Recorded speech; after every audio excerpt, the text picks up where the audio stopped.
Salam, bienvenue dans Mama's Daily Vibes podcast. Moi, c'est Fatih et aujourd'hui, on va passer un petit moment ensemble. Rappelle-toi, ici, on va papoter, partager et peut-être même réfléchir un peu. Ready? Yalla, let's go. Après avoir enregistré 2 épisodes déjà, je suis tombée sur un article intitulé How many episodes should you launch with for your first podcast? Bon, vous connaissez sûrement l'expression comprendre une question est une demi-réponse. بالعربية فهم سؤال نصف الجواب. Ouais. En lisant le titre de l'article, j'ai compris qu'il ne suffisait pas d'uploader un seul épisode pour le lancement, mais plusieurs. En même temps, je me disais que c'était peut-être une question rhétorique et qu'il n'en fallait qu'un seul. Bon, vous mettez une petite pause et vous répondez à la question. À votre avis, combien d'épisodes il faut sortir pour un lancement de podcast? La réponse est il est généralement recommandé de sortir 3 à 5 épisodes. Écoutez-moi bien, parce que 3 à 5 épisodes, hein. Il paraît que c'est une stratégie commune et effective. Moi, je ne le savais pas avant, mais je vais l'appliquer. En tout cas, ma stratégie à moi, c'était d'enregistrer واحد 3 épisodes pour commencer. Comme ça, on va dire, j'allais avoir de la matière et pouvoir sortir les épisodes l'un après l'autre sans avoir, هذا, la pression de devoir enregistrer rapidement les épisodes qui suivent. Mais alors là, je vais devoir sortir 3 à 5 d'un coup, puis réussir à enregistrer plus de matière pour les prochains jalons. On dit quoi? Bon courage Fatih! Alors, malgré tout, je trouve que c'est un bon exercice car ça va me permettre de travailler plusieurs épisodes l'un après l'autre. Ça va me permettre de voir aussi quels sont les sujets qui vont me plaire le plus, qui vont me passionner et avec lesquels je serai le plus à l'aise. Donc voilà, je suis en train d'enregistrer pour vous mon troisième épisode, tout en réfléchissant comment je vais faire pour en créer d'autres et surtout qu'est-ce qui pourrait vous faire plaisir. Je pense que j'aurai pas le temps de savoir qu'est-ce qui vous ferait plaisir avant vraiment de lancer le podcast et peut-être avoir vos retours par rapport à ce que j'ai fait et par rapport peut-être à ce que vous aimeriez voir dans le podcast. Mais voilà, après réflexion, j'ai trouvé que finalement, cette aventure qui a commencé avec juste une idée qui m'est passée par la tête et qui m'a fait vibrer, ce n'est qu'un premier pas vers l'une de mes résolutions de cette année, qui est éliminer progressivement la procrastination de mon quotidien. Mais avant de fixer cette résolution, plusieurs actions, même les plus simples, se retrouvaient reportées à plus tard, un plus tard qui n'arrivait jamais. Ce n'est pas que j'ai des projets et que je traîne pour les commencer. Euh, si, bon, j'en ai quelques-uns quand même, mais ce n'est pas pour eux que j'ai essentiellement fixé cette résolution. Mais je pense qu'il y en a parmi eux qui vont en tirer profit et je l'espère vraiment. Mais c'est surtout que j'ai une liste de petites choses, vraiment petites choses, que je voudrais mettre en place dans mon quotidien, mais je suis toujours là à remettre au lendemain. Jour après jour, je dis oui demain, oui après-demain, voilà. Et devinez quoi? Il y a des choses pour lesquelles j'ai attendu, j'arrive pas à le dire, hein. Il y a des choses pour lesquelles j'ai attendu plusieurs années avant de pouvoir commencer. D'autres pour lesquelles j'ai attendu plusieurs mois. Bon, ça diffère vraiment entre une action et une autre, mais vraiment, je vous le dis, il y a des choses que j'ai laissées traîner pendant plusieurs années, hein. J'ai même honte de le dire. Mais voilà, c'est comme ça. Commencer le podcast n'est pas du tout quelque chose à laquelle j'avais réfléchi pendant longtemps pour dire que j'ai longtemps procrastiné et que finalement le moment est venu pour me lancer. Non, pas du tout. Commencer le podcast, c'est une idée que j'aurais pu noter sur ma to-do qui date déjà de plusieurs années. Mais non, cette fois j'ai dit, je vais prendre direct. Je ne vais pas me donner le temps pour réfléchir et je ne vais pas laisser pour plus tard. Bravo à moi parce que cette action est un peu un mélange entre dire oui à tout ce qui arrive et ne plus reporter à plus tard. Je sais que je suis pas seule à être dans une telle situation de procrastination continue, infinie, illimitée. Je sais pas comment vous allez la décrire, mais voilà, rassurez-vous, vous n'êtes pas seule enfin, dans ce cas-là, vous n'êtes pas seule dans une telle situation.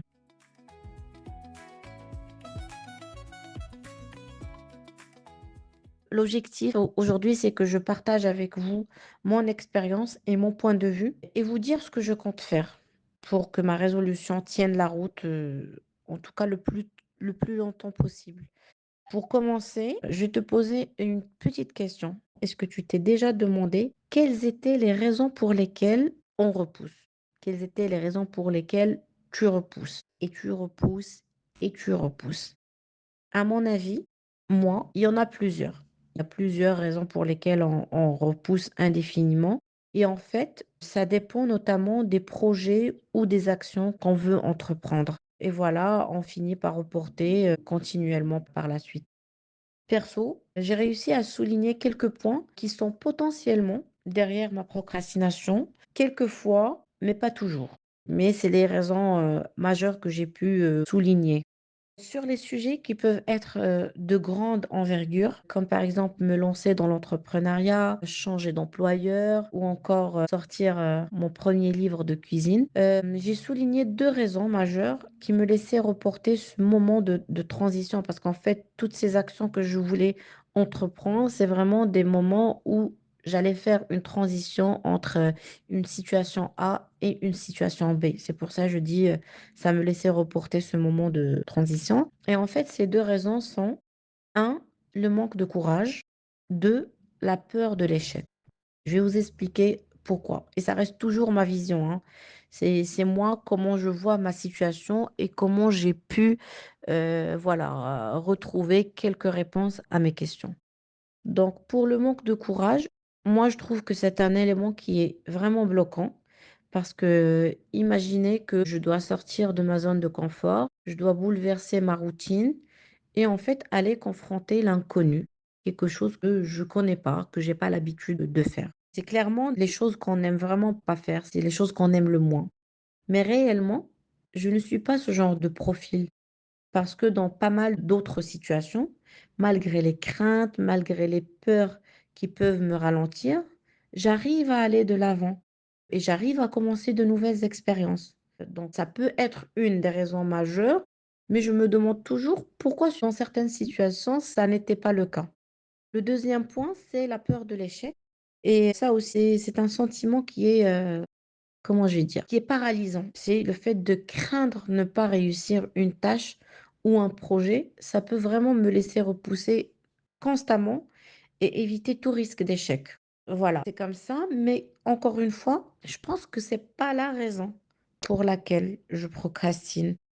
C'est vrai, j'aime réussir, je préfère éviter les échecs, mais je sais que je suis capable d'aller au-delà de ce sentiment. Parce que oui, dans d'autres situations, comme je vous ai dit, ben, il y avait une possibilité d'échec et pourtant je suis allée de l'avant. Maintenant, à part ces 2 raisons, on va dire majeures qui alimentent ma procrastination, il y a aussi cette qualité qui, dès qu'elle prend le lead, elle m'entraîne vers sa face défaut, en fait. Et en fait, je perds là du perfectionnisme. Ce désir, continu de tout faire parfaitement et ça peut être bloquant. C'est comme ça que jour après jour, j'ai pu repousser des tâches et des projets car je me sentais pas prête à les réaliser de manière impeccable. C'est exactement ce dernier point-là, vraiment le perfectionnisme, pour moi, c'est la vraie raison de ma procrastination. Après, ça peut être aussi plein d'autres choses qui viennent avec. Donc, c'est comme ça que je ne trouve presque jamais que le moment est parfait pour commencer. Est-ce qu'un jour, j'ai réussi à définir ce qu'était le parfait pour moi? Non, jamais. Et du coup, c'est ainsi que jour après jour, je n'ai pas commencé ma skincare. Je n'ai pas pris le temps de bouger mon corps quelques jours par semaine, que je n'ai pas trouvé le temps pour lire quelques histoires aux enfants avant de dormir. Et c'est aussi pour cette même raison que je n'ai pas pu lancer correctement le premier projet qui me tenait à cœur. Il n'y a pas que ça, il y a d'autres actions qui sont restées dans la to-do année après année à attendre le moment parfait qui n'est jamais arrivé.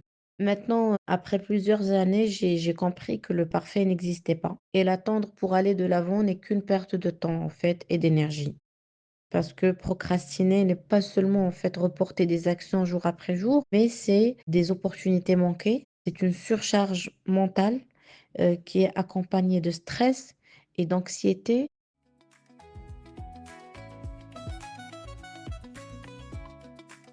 Maintenant, je veux vous parler également d'un point très important que je n'ai cité ni dans les raisons qui mènent à la procrastination, ni dans l'impact que cette dernière peut avoir sur nous. En fait, il s'agit du manque de confiance en soi.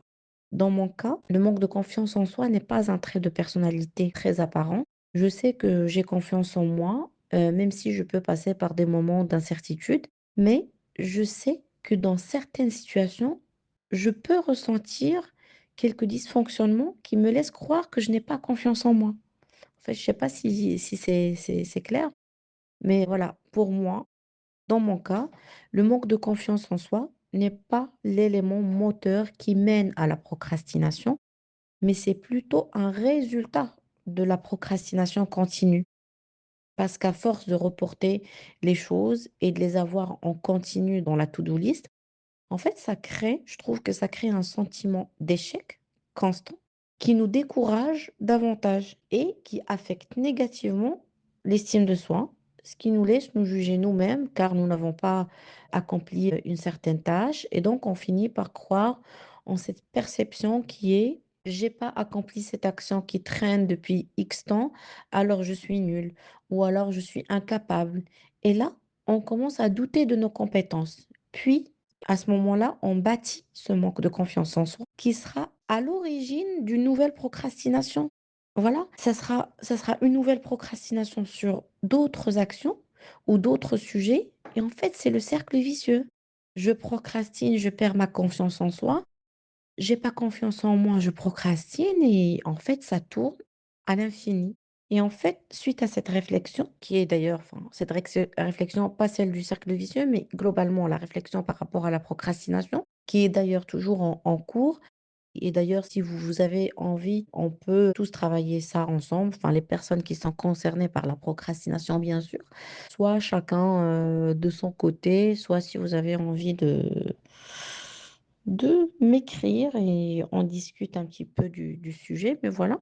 Cette réflexion par rapport à ces raisons qui me poussent à procrastiner et à l'impact que cela a sur ma vie et ce cercle vicieux qui s'installe, je me dis que si je ne change rien, bah rien ne changera en fait. Parce que tout simplement, chaque jour où la procrastination gagne, c'est un jour de plus où je passe à côté de mes ambitions. C'est un jour en plus où je subis un stress qui m'est inutile. C'est un jour en plus où je me prive inconsciemment de la satisfaction d'accomplir de nouvelles choses. Voilà, donc c'est pour ça que je compte délaisser définitivement cette mauvaise habitude, mais je sais que ce ne sera pas du jour au lendemain. Je ne cherche pas une transformation radicale, mais je sais que c'est grâce à des décisions concrètes que tout cela va avancer petit à petit, voilà, pour épurer, on va dire, épurer ma to-do list en agissant au lieu d'attendre. Cette fois, je vais prendre des actions au lieu d'attendre ce moment parfait, au lieu d'attendre je sais pas quoi pour faire la première action. Non, cette fois, j'ai décidé de faire l'action. Voilà. Et donc voilà, j'espère que cette année est la bonne pour combattre l'ennemi de la réussite. Pourquoi? Parce que je veux diminuer cette surcharge mentale et arrêter de me sentir tout le temps frustrée, en fait. Ce sentiment d'avoir plein d'idées, plein d'envies et pourtant de ne jamais les concrétiser, en fait, c'est épuisant. Je veux que cette année soit la bonne. Pourquoi? Parce que je suis capable, mais je dois encore me le prouver une fois. Je veux combattre, l'ennemi de la réussite. Pourquoi? Parce que je veux vivre sans regret. Car pendant plusieurs années, j'étais en mode, «Et si j'avais commencé plus tôt? Et si j'avais osé me lancer?» Et en fait, je veux juste pouvoir regarder ma to do et être fière de moi, être fière d'avoir pris les choses en main et d'avoir au moins essayé. Même si je réussis pas certaines choses, je veux juste être fière de moi parce que je l'ai essayé.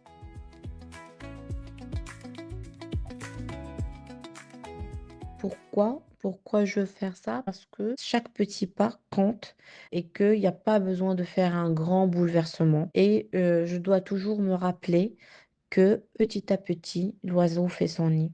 Pourquoi cette année? Parce que le parfait n'existe pas. Pourquoi faire ce pas? Parce que tout simplement, pourquoi ne pas le faire? Voilà, je me posais des questions et j'essaie de donner des réponses pour me convaincre davantage. Donc, si comme moi, ça t'arrive de ressentir cette frustration, cette envie de faire les choses, mais que la procrastination t'en empêche, alors je t'invite à faire un premier pas. Juste un tout petit, mais fais-le aujourd'hui, n'attends pas. C'est vraiment aujourd'hui. J'ai même envie de te dire, tu d'écouter ce que je te dis et vas-y, fais ton premier pas maintenant. C'est juste de te poser quelques questions, mais que ce soit les bonnes questions par rapport à ta situation.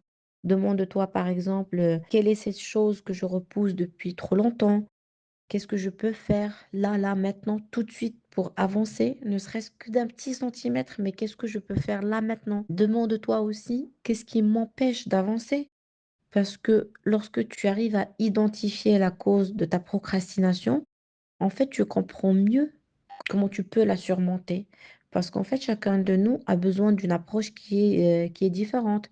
Par exemple, le perfectionniste, il doit accepter que fait vaut mieux que parfait. Celui qui est rêveur dans son coin, il doit comprendre qu'il doit passer, par exemple, de la planification à l'action concrète. Celui qui est anxieux, il doit juste comprendre qu'il ne doit pas prendre le truc en entier, mais qu'il doit le diviser en petites tâches et en petites étapes gérables et ça va lui permettre d'avancer. Celui qui est distrait, il doit éliminer ses distractions et se fixer des moments de concentration pour pouvoir avancer. Voilà, chacun doit répondre à ces questions à sa manière, selon sa situation pour pouvoir avancer. Et au-delà de tout ça, surtout, rappelle-toi que plus tard finit toujours ou souvent par devenir trop tard. Alors, ne laisse pas tes projets, ne laisse pas tes rêves ou même tes petites tâches du quotidien se mettre en péril dans des listes à rallonge. Ne les laisse pas s'accumuler dans un coin de ta tête. Commence maintenant, même imparfaitement, même en ayant peur, juste commence maintenant. Parce qu'au bout du compte, c'est l'action en fait qui fait la différence. Et moi, je vais faire pareil.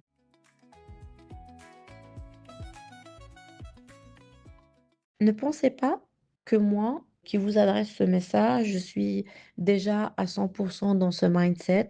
Je ne suis pas là pour vous conseiller ou vous donner des astuces pour ne plus procrastiner. Au contraire, je suis juste là pour partager avec vous mon expérience et ma vision des choses. Je suis juste là pour vous, pour que vous ne soyez pas seul dans votre coin à vous dire tout le monde avance, mais pas moi.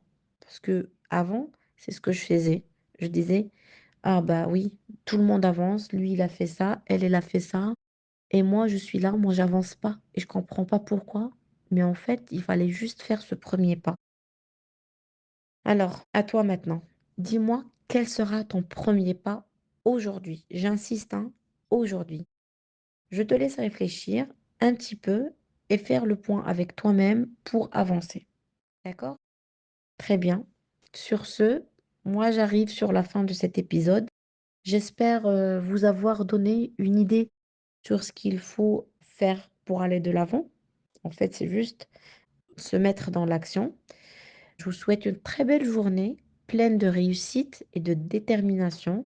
Et je vous dis, allez, au prochain épisode. Gros bisous.